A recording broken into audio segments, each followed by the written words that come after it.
Welcome to the Enterprise Study Guide to Evaluations. This time we're looking at evaluation templates and adding in the global default. Well, the global default template will be the standard for every course that's set to generate evaluations, and it'll be the first template you set up. Well, to get to it, scroll down the homepage menu. Under the questionnaires section is evaluation templates, which will take you to the evaluation template manager. Now this screen is blank at the moment, but it won't be for too long. The evaluation templates you create will appear in a list here, along with information about which questionnaires are assigned to them. We'll take a look at that again a bit later. For now, let's add in the first template. Click Add to get started. You're then taken to this screen, which allows you to set the options for your evaluation templates. The template name's already filled in for you in this case, as the system makes sure the first template you create is the global default. Each of the 5 evaluation types are represented here with a checkbox to enable and disable each of them. The first type is order process, which will be generated during the process of making a booking. For this type, all you need to do is choose which evaluation questionnaire will be used. You just pick it from the drop-down box. A pre-course evaluation can be set up to be sent out before a course starts. There's a lot more options here, but again we start by picking which evaluation questionnaire to use. We then select who we want to receive the questionnaire. It can be either the delegate or their line manager. Just click the button next to your choice to select it.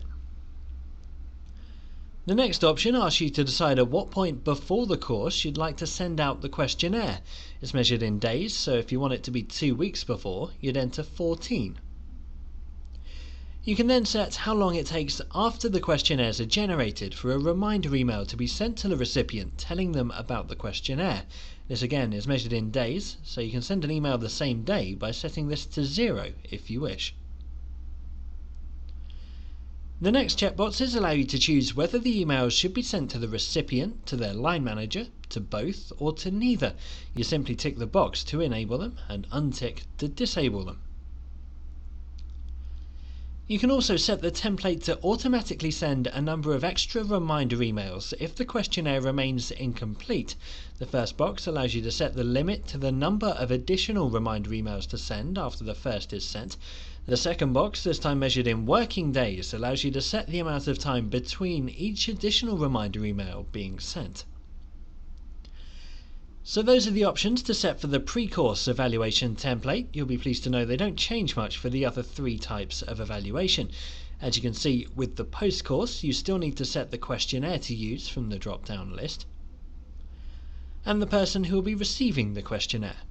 The big difference is this time you're asked to choose how long after the event ends the questionnaire should be generated. The rest of the settings are the same as the pre-course evaluation template.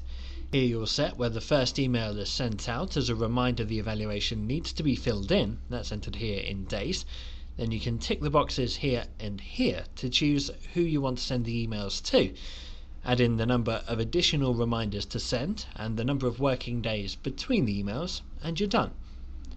As you can see, if we disable the post-course evaluation and enable the follow-up, the options now remain the same for this evaluation type. You have your evaluation form to use, the recipient, when to generate the questionnaires and when to send the emails, and so on. And it's the same for the post-follow-up template as well. The one thing to look out for if you're setting all 3 of the post-course evaluation types is making sure that this box makes sense. You wouldn't normally want the post-follow-up being sent out before the follow-up or the post-course. The thing to remember is that this box is measured in days after the end date of the course, not the last evaluation being sent. The timings all relate to the event. Once you're happy with your template, you can click Save. You can edit this at any time, and as it's the default, you may even want to leave the template blank, so no default evaluations are sent. If you do, you'll see the template shows up in the evaluation template list, but has nothing in any of the columns. That's because no questionnaires are assigned to the template. To edit, click the name of the template, and you can make changes to it just as you would before. Let's add a post-course evaluation to this one. And when you click Save, you can see the post-course column for the global template now shows Last Day Evaluation. That's the name of the questionnaire we chose to use for the post-course evaluation.